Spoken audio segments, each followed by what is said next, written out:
Hey, welcome to the Juicy Podcast, where we explore the future of co-working, community, and the spaces that bring people together. I'm Liz Elam. I am the founder of Juicy. Today's guest is one of my favorite people. He's been building the European co-working story from the very beginning. Jean-Yves Huwart is the founder of Coworking Europe, the longest-running co-working conference in the world, and the founder of Social Workplaces. He has been documenting the future of work in Europe for well over a decade. From Brussels, Jean-Yves has had a front row seat to every wave in this industry that has been ridden, the highs, the lows, the pivots, the comebacks. This year, he's bringing the conference to Paris, and we're going to talk about why Paris, what the focus is for Co-working Europe this year, and the question I really want him to answer, which is, why are you still bullish on this industry? But we're going to get to that in a minute, because first, I want to say welcome, Jean-Yves. How are you today? Hi, Liz. Thank you for having me. I'm good. I'm good. Summer is Oh, back in Belgium. It was a rainy period during a long time, and all of a sudden we are good with sunny, lightful day now. So everybody's smiling. That's great. love it. Your Love dogs, it. your dog disagree. Yeah. Somebody had the audacity to walk down the street. My podcast studio's in my home, as everyone can tell. Okay, so before we go anywhere, I want to hear about your morning routine, because I feel like my morning routine is something that really sets me up for success. So I'm always interested in what other people are doing. So tell me about it. What can I say? I wake up. Uh, I usually read a lot of stuff before I stand up. Yeah. I have my shower before having breakfast. I don't know whether this is good or not. Uh, I go through the news. I go through the news for Coworking Europe and what is happening while having breakfast, my coffee, and usual stuff. I guess not very exceptional. And then either I work from home that day if I schedule some other things to do, or head to my co-working space, which is like 25 minutes away from my home. Love it. Love it. That's a great Yeah. routine. And I love Yeah. that you don't are you immediately grabbing your phone, or how are you reading? Oh no, I'm older fashioned. I take a tablet, so the phone Oh, is for okay. later. So Yeah. everything related to WhatsApp and things like that is for later. But Mm-hmm. I still check my emails. Yes, Oh, yeah, I don't. early. Yeah.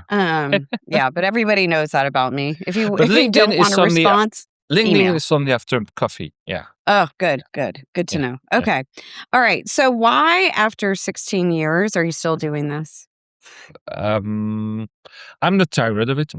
I know we discussed about it Yeah, not we so talked about it such a long recently. time Yeah. ago, but it's by far the longest I've ever been in something professionally. As you know, I used to be a business journalist during Mm-hmm. 12 years, which is the less boring job you can imagine normally.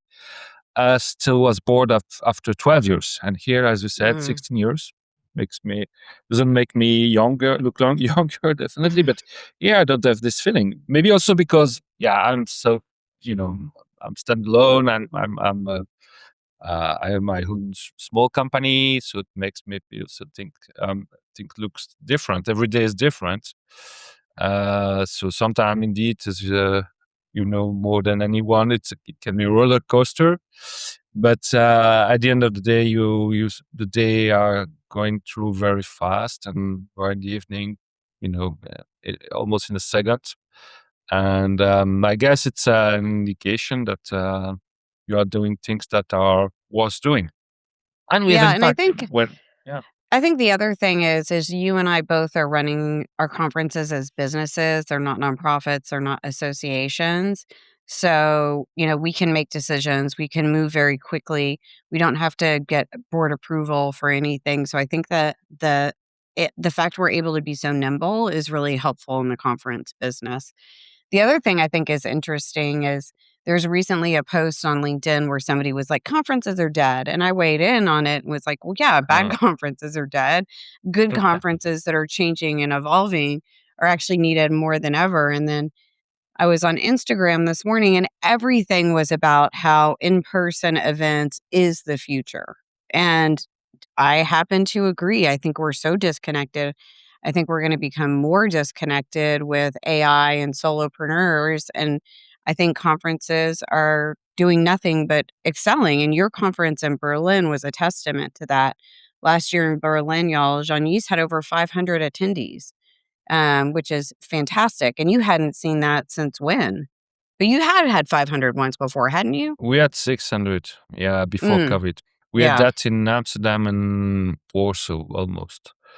Mm, But it was not the same attendance in the way that the market was not as mature as it is today. So um, it's not totally the same industry it was before COVID. Now you have, and it's more mhm, professional. You have bigger player. You mhm, speak about things that were not something necessarily addressed back in the days. So hard to say, but in terms of vanity metric, indeed, 600 is higher than 500. But in terms of real impact, the business dimension, etc., we are way higher than we used to be back then. yeah, Yeah, and the level of discussion is different. There are players, who were overlooking us we've been mhm, overlooking us for many years, and the last years they come with 5, 10 people sometimes.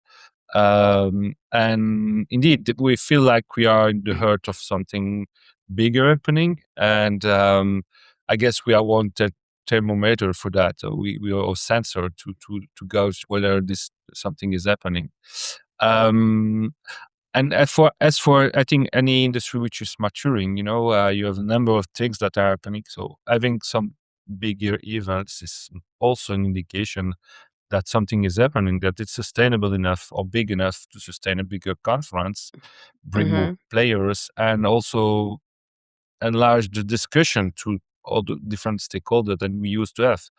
As mhm, 15 years ago, it was co-working was really about more almost cultural thing that we are mhm, financiers, and there was all the narrative about the community, and we are not alone, and we can bring you know but no, it's really about the change, much bigger change, which is touching about the new way. So to the end of the lease contract to some extent for offices. mhm, So that is touching something which is huge because it might be the second or biggest or third biggest economical sector, this real estate thing. And when you start to speak about such things, indeed, you are involved in in dynamic that is so big that sometimes it can be overwhelming and hard to keep touch with everything. But we're also in the middle, at the heart of what is happening in terms of hybrid working, the new ways of working, digitization of companies, organization, urban development. Um, that's what makes it also very exciting. That's through this lens of co-working and what has happened in the beginning, we are now in the middle of a transformation that is this, you know, once in a century, or maybe even less frequent change in our society and our economies. So yeah, from that like, perspective, is great. Yeah. yeah, I feel really, I know this is gonna sound really weird, but I feel really lucky, that I got to live through COVID. Like, it was a bizarre and unreal thing to live through, and now AI to me is just so exciting and so, revolutionary. Like, I think we're Mm. getting to live through some really exciting times, and part of that for me is knowing that coworking is, really around 2% of the market, like our uphill climb is so vast and so exciting. And that's part of the reason. And I'm like you, I'm not bored at all. I am Mm. constantly learning. I'm constantly evolving, constantly trying to be better and do better and help coworking grow and thrive. And it's really, really fun. So walk me through how you picked Paris and what's really exciting about that market because it is a different market. Yeah. So as you know, the lighthouse of co-working now worldwide is London. So Mhm. they are, it's so much advanced, it's so dense, it's so professional, it's leading the way, and everybody hopes that ultimately we will all look like what is happening in London. Mhm. Some cities are like at least for in Europe are going through that same process, and are not so far away from what London is experiencing. Amsterdam is one of them, for instance, and Paris is definitely another. But what is happening? So in Paris, what is a big, how to say, tipping point is all of a sudden you have this product manager office that came in, which is not new to some extent. You have player like GP Workspace Group in the UK that have been doing something like that for a long time. But now it is taken off and somehow being part of the flex workspace and co-working industry as well. Real And quick, in real quick. Paris, What yeah. what is managed office to you? So managed office is a private co-working area. So it's all operated. So it's turnkey. You have the facilities. Sometimes you have some community management. Sometimes it's adjacent to a regular co-working space with the common areas, social areas, and it can be part of it, or sometimes not.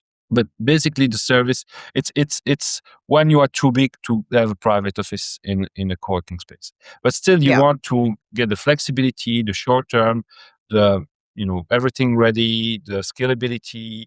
You don't want to bother with facility management stuff, etc. You don't want to Yeah. negotiate 6 months Also lease contract. Yeah, that thing. also called fractional office, also called flex office, also called managed services, also called space as a service. Yes, yes and no, because fractional office for us again, and we have this huge issue with the vocabulary that is used everywhere.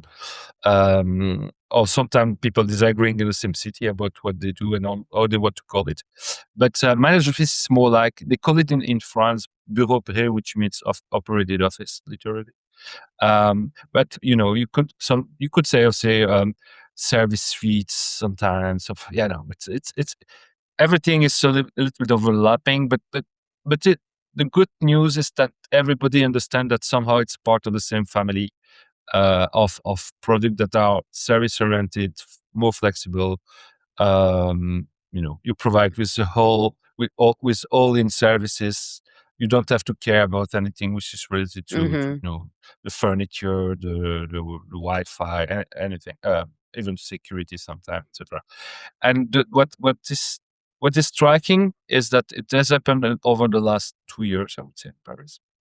And it's also due to the rise of very strong players that focused on this product, and also the fact that you have also a range of new independent players, flexible brokers that are really focused on those service and flexible products, Mhm. who have perfect knowledge of the offering, know all the operators, and were able to really start from the discussion with the future occupier to understand exactly where the need were, Mhm. and really propose them the right fit for them in terms of holding kind of a product. And in terms of capacity, it can come from like 50 people up to 200, something like that. It's not so once it's bigger, then you come into another dimension as well. But players just we work also do that, but it's not publicly advertised or things like that. But what the impression it gives is that all of a sudden it filled in a missing link in the market and the understanding of what the market was for flex, co-working, etc. And it means that what is the key number here is that in 2025 in Paris, 35% of the office take-up was managed office and flex. Wow. So that's huge. So Huge. of course we come from very, very low. So 35% of the ticket doesn't mean that the whole stock now is flex, but it shows that the trend is really strong, and you hear more and more about the stories. So where we believe, so it's great to be in Paris for that. We will explain this what happened over the last 2 years. We have a couple of keynotes about that. But it shows also that traditional co-working operators who sometimes, especially in Europe, have been struggling for profit-wise, Mhm. can here find ways to develop a new product and new offering that can diversify their revenue generation. Also taking into account the reality of each city. Of course, Paris is Paris. It's all the buildings. It's very dense. It's compact. So you can do. It's not Manhattan, so you can do the same thing you do in Paris than you do in Mhm. Manhattan or more spread out city like Berlin. Um, but still, it means that no, for growing number of companies and organization, there is this little music that says, okay, in 1, 2, 3 years when your lease contract is ending, just don't go to your regular broker and look for a new uh, floor on your building to lease for another 10 years. Um, and a big deal of them still are considering shrinking it anyway because of uncertainty or the decrease in the people that needs to be in the office and hybrid working, etc. But now they can say, okay, we can still consider the traditional lease, but we will also have a look at what is offered by the service provider. Mhm. And from the discussion we have with the French player there, this is where we start to feel something happening there. That it's ultimately come on the radar of a bigger range of players. Hey guys, just breaking in to let you know if you would like to join us in the UK, we've got an event coming up in Manchester and one in London. You can get more details on that at uk.juicy.co and africa.juicy.co. We've got an event coming up in September in Cape Town that we're super excited about. We want to learn what's going on in Africa and we want to pour everything we can into that continent. If you'd like to have a juicy ad or be a podcast guest or talk to us about sponsorship or anything else, just hit us up at info@gcuc.co. Talk to you soon. I also think it's really interesting. One of the things I saw in Berlin that I forgot about until you mentioned it, that I'm glad you mentioned again, was the flexible brokers. Because it's interesting, like in the UK, the brokers are really running the show still, the just traditional commercial brokers. In the US, the brokers are being utilized less and less. And in Europe, they're pivoting to flexible brokers, which is Yeah, really, yeah. really an interesting trend that we're not seeing anywhere else. And it's really a new expertise to be built because when you speak with some of them, the story is very often saying that they start with a conversation with what you need, and especially in this range of company that in the scale up mode.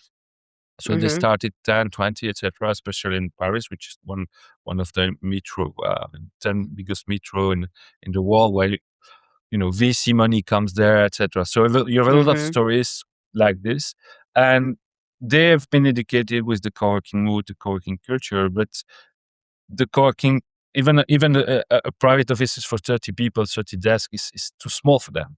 And then Mhm. they feel squeezed and they need to move us. But they still appreciate the fact that they have the all in service. So they and but on the other hand, they need some specificities, or if they are, you remember in Berlin with this example with the gaming industry, where I didn't know that, for instance, power outlets have to be different because the streets need more power. So you can, if you are Mhm. a developer in the gaming industry, you can't just use the regular power outlet, use the co-working space. You need something which is adapted. Yeah.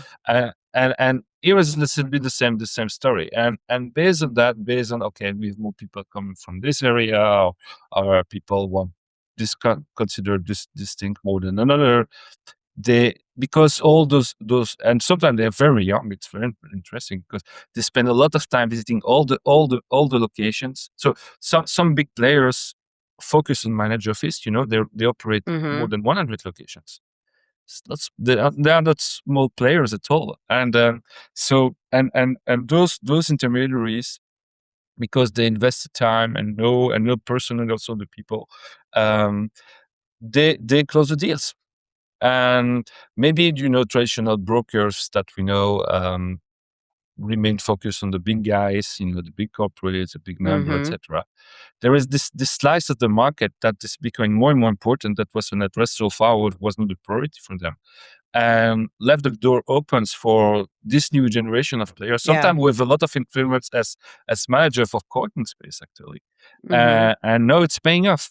And Yeah. but true, it's Paris, it's that you have the volume, you have everything. But in Amsterdam, you start to see those players also rising up and getting more deal uh, that are Yeah. broken, and That's so yeah. and I think it's a regular pathway that you go through when an industry is maturing. You need those kind of new intermediaries, new crafts, new expertise Yeah. that you know put the hole in the cogs and makes everything turn better at the end of the day. I love going to your event every year. I always write my mega trends after it. It's a great way to kind of focus on where the conversation is heading, and I really appreciate it. So, what is the focus for Coworking Europe in Paris besides managed office, which is definitely going to be talked about? What are the themes and the conversations that you're really leaning into? Because you do your conference way in advance in terms of planning than I do, which I deeply respect. Yeah, we try to address the key, some cutting edge topics, and what is challenging in the market at some time. So of course AI, it's a big thing. Yeah. So there is the AI from the perspective, oh, can your operation be run better from as a co-working operator? And there is AI as, so we will have a discussion with about how AI changes the way companies are organized, so that with the split between focus Yep. time, social time, but actually it already existed, but it's even stronger now. But Yep. what how do you translate those new way to organize into your co-working offering at the end of the day? Mhm. Because there's been more social areas, there's more a mixture. So and you when you speak with some operators, they definitely have to consider that, because the way the companies were using the space 4 years ago is not the same today Mhm. because of AI. Yeah. So we will address that for sure. Mhm. Um, the role, the as okay, I told about it, but of course the role of those intermediaries, what can be the role, or can Yep. be better, or because there is this you know hatred love relationship between brokers and operators, because the operators say it's too costly, they take us too much money, and on the other hand they need it, and they need them to generate those leads and be connected, especially for the bigger leads. So how can the collaboration works better, and um, so it will be a big part also of understanding those changes in what companies are looking for nowadays. Really to try to better feel what the market says, and how can you adjust on that, and be right about what you propose and offer. Um, Yeah. Profitability, of course, will be a big topic as well, because in Europe, you have heard of consolidation. Germany, maybe, that Mhm. IWG took over Design Office, which was the biggest independent player with 50 locations in Germany, big one. But because the profitability was not high enough, despite them being the biggest, or one of the biggest in Germany. So there is still a legacy from the past that some big players still have to deal with, Mhm. because they paid too high leases, or their product was not properly positioned or properly understood. And here, step by step, how can we learn from those who are really profitable, who made the things right, in order to, at the end of the day, really have more robust players who, are not in a situation where they try to just spend half of the time trying to find someone ready to buy them. Um, yeah, some countries are struggling with that as Yeah. well. So, whereas the demand is super high, we all know about. Yeah. So, from your seat in Brussels, I'm curious, having just been to GC in the US, and I think you just went to an event in London, what is it that Europe's really getting right? And where is it that they're kind of behind in the rest of the world? As you know, in Europe, so the diversity, of course, is something that is striking. It's We don't have European champions, so it's not like Mhm. in the US or elsewhere where you have, or even in Asia, you have Asian champions. Mhm. Yeah. Well, we have some international players, but they are not setting the tone. So maybe IWG is still being the biggest in some countries, but in quite a decent number of countries in Europe, the local players still are running the show, and they are very good in their very market. But the thing is, okay, how far can you go how long can you live only from your market or your home city? So, but there the products are very interesting. They have a lot of personality, which matters, of course. Mhm. And the what is done less well maybe is indeed this ability to scale up internationally. So which is just Mhm. what happens when it's important to focus on the right market and be good where you are, uh, and some people will say it's irrelevant for us to be international because the synergies are local and not international. To what honestly they might be right. Even some champions in the US, they are focused either on Texas or the West Coast or Yeah. Boston, We're like with yeah. Walmart. So and so this is something specific also to this industry and the business you are in. But Yeah. but they may be less good in uh, you know, building up a standardized, replicable product that you can repeat and repeat and repeat again in order to reach scales and be stronger, etc. There are sometimes you see that um, as opposed to the US, where you have some players who really think like that and just are very fast to replicate all this location with the same standard and focus on maybe some that Mhm. might say that it lacks personality at the end of the day, that because it looks the same everywhere. But the advantage of this model is indeed that you have very robust players thanks to that. Yeah. Yeah. That makes good sense. Okay. Crazy. Last question. So, looking across the next few years, what's one thing about the future of co-working that you're genuinely excited about? And what's the thing we need to drop like right now? Tough one, tough one. Excited is indeed that we are touching more and more things. So, for instance, the tech, this thing about the startup world and tech ups, etc.